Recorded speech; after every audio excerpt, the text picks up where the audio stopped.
যখন থেকে অডিয়েন্স ধুরন্ধর অথবা ফ্যামিলি ম্যানের মতো স্পাই কন্টেন্ট দেখেছে তখন থেকেই একটা বিষয় স্পষ্ট দেখা যায় যে অডিয়েন্স স্পাই ইউনিভার্সকে অনেক হেট করছে। ইতিমধ্যে আপনারা হয়তো এটা খেয়াল করেছেন, তবে আমার প্রশ্ন হচ্ছে এই বিষয়টা কি আসলেই জাস্টিফাইড? কেমন করে বলবো?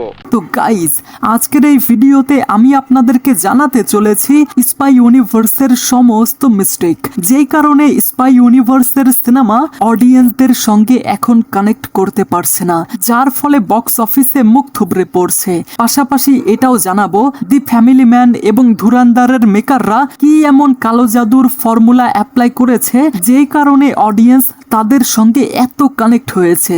আপনি শুরু করেন। তবে শুরু করার আগে ইন্ট্রো। তো কেমন আছেন আপনি আর আপনার উনি? হাই, আমি জনি। চলুন শুরু করি। ওয়েল, সবার প্রথমে এটা নিয়ে কথা বলা যাক যে স্পাই ইউনিভার্সকে হেট করার পেছনে আসলে কারণ কি। তো দেখুন, স্পাই ইউনিভার্সে যেই সব এজেন্ট রয়েছে লাইক টাইগার, কবির অথবা পাঠান, সত্যি বলতে এইসব র এজেন্ট ইন্ডিয়ান আর্মি কম মার্ভেলের সুপার সোলজার বেশি মনে হয়। কি বলতে চাও সরাসরি বলো। আসলে বলতে চাই চাচা, এইসব এজেন্ট হেলিকপ্টারে উড়ে উড়ে ফাইট করে, ট্রেনের মধ্যে 30 থেকে 40 জন হাট্টা কাট্টা মানুষকে একাই ধোলাই করে।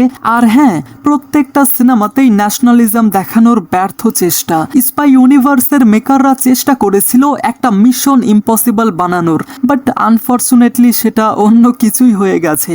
আর সত্যি বলতে স্পাই ইউনিভার্সের একটা জিনিস আমার কাছে খুবই বাজে লাগে, মানে হলো এইসব সিনেমাতে কিছু সিনিয়র পদের লোকজন থাকে না, তারা কোনো এজেন্টকে ইন্ট্রোডিউস করার আগে একটা ডায়লগ এত লম্বা ভাবে বলে কি আর বলবো। এক্সাম্পল হিসেবে আমি বলতে পারি এই মিশন শুধু কাবিরই করতে পারবে, টাইগারকে ছাড়া এই মিশন ইম্পসিবল, মানে অসম্পূর্ণ, অসম্ভব। পাঠান ছাড়া আমাদের কাছে আর কোনো অপশন নেই। আর রে ভাই, তাহলে কি বাকি র এজেন্ট যারা রয়েছে তারা কি সিতে মানে মূর্খ? You know what I mean. এই যে গালি দে রাহা হ্যায় কোই।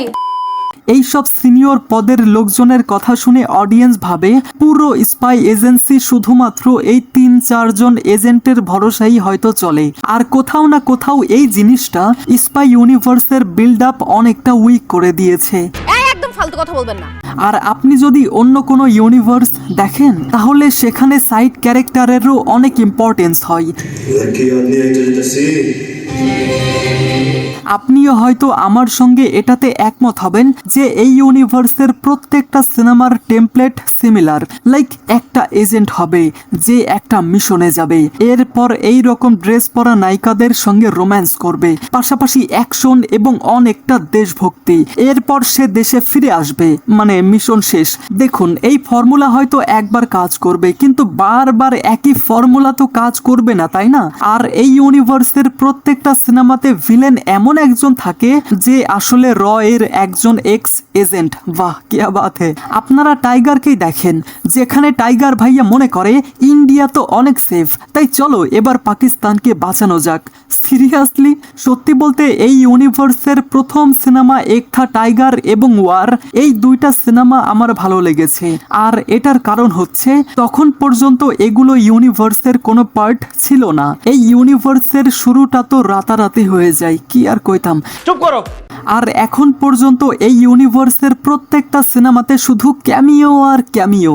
যখন মেকাররা বলিউডের ক্যামিও নিয়ে বোর হয়ে গিয়েছিল তখন তারা সাউথের একজনকে এই ইউনিভার্সে ঢুকিয়ে দিলেন। কেন জানি মনে হয় এই ইউনিভার্স ফ্র্যাঞ্চাইজের প্রেসারে কোথাও না কোথাও হারিয়ে যাচ্ছে। আর এখন যদি এই ইউনিভার্স ভালোভাবে হ্যান্ডেল না করা হয় তাহলে হয়তো ইন ফিউচার আলফা এবং পাঠান 2 এই দুইটা সিনেমার পর অটোমেটিক্যালি এই ইউনিভার্স শেষ হয়ে যাবে। তবে এদিকে দি ফ্যামিলি ম্যান এবং ধুরন্ধরের মেকাররা কি এমন কালো জাদু করেছে যে অডিয়েন্সরা এত এত এত ভালোবাসা দিচ্ছে। তো দেখুন, ধুরন্ধর ইন্সপায়ার্ড বাই রিয়েল ইভেন্টস, আর এই সিনেমাতে সবকিছু রিয়ালিস্টিক ওয়েতে দেখানো হয়েছে। আসলে ইন্ডিয়ান এজেন্ট কিভাবে কাজ করে, সেখানে গিয়ে কেমন প্রবলেম ফেস করতে হয়, এই সব কিছু ডিটেলসের সঙ্গে দেখানো হয়েছে। আর এদিকে ফ্যামিলি ম্যানে দেখানো হয়েছে ইন্টেলিজেন্স ওয়ার্ক। আসলে একজন স্পাই এজেন্ট স্পাই লাইফের পাশাপাশি কিভাবে ফ্যামিলি লাইফ ব্লেন্ড করে চলে। আর এই সিরিজ কিন্তু fictional, but it's very close to reality. আর এই কারণেই অডিয়েন্স ধুরন্ধর এবং ফ্যামিলি ম্যানের সঙ্গে কানেক্ট করতে পেরেছে। তবে আমার প্রশ্ন সেই আগের মতোই, স্পাই ইউনিভার্সকে এত হেট করা হচ্ছে, এটা কি আসলে জাস্টিফাইড? তো এই বিষয়ে আমার উত্তর হচ্ছে এটা হয়তো পুরোপুরি ঠিক না। দেখুন, ধুরন্ধর সিনেমার মাস্টার মাইন্ড আদিত্য ধার, তার মোটিভ বাকি ডিরেক্টরদের থেকে অনেকটা আলাদা। সে আসলে চাই তার সিনেমা যদি 100 বা 200 বছর পরেও দেখা হয় তাহলেও যেন সেটা রেলেভেন্ট লাগে। আর এই কারণেই তিনি তার সিনেমাতে রিয়ালিটি এবং ফ্যাক্টস দেখায়। ও আই সি। আর স্পাই ইউনিভার্সের মোটিভ হচ্ছে টাকা কামানো, মানে বা রুপি কামানো। পাশাপাশি অডিয়েন্সদের এন্টারটেইন করার জন্য যেটা যেটা করার দরকার তারা কিন্তু সেটাই করেছে। আপনি বুকে হাত রেখে বলতে পারবেন যে আপনি কিয়ারা আডবাণী অথবা দীপিকা পাডুকোনের এই সিনটা দেখে মজা পাননি? আপনি কি কবিরের এন্ট্রি দেখে সিটি মারেননি? আপনি কি পাঠানে টাইগারের এন্ট্রি দেখে এক্সাইটেড হননি? তাতে কি হয়েছে? কমেন্টে জানিয়ে যাবেন। আর সত্যি বলতে অডিয়েন্সরা যখন এটা পছন্দ করছিল তখন তো মেকাররা এটাই বানাবে, তাই না? হ্যাঁ, তবে এটা বলা যায় যে বর্তমান সময়টাতে অডিয়েন্সদের টেস্ট বদলে গেছে, আর সেই কারণেই ওয়ার 2 বিজনেস করতে পারেনি। আর এদিকে ধুরন্ধরের পর এই ইউনিভার্সকে এতটা হেট করা হচ্ছে, এটা দেখে হয়তো মেকাররা ভবিষ্যতে চেঞ্জেস করবে।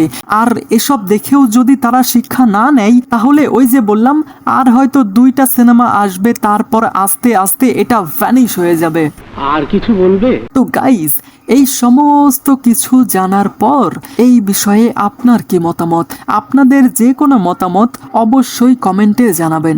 ঠিক আছে, তুমি যাও। Thanks for watching guys.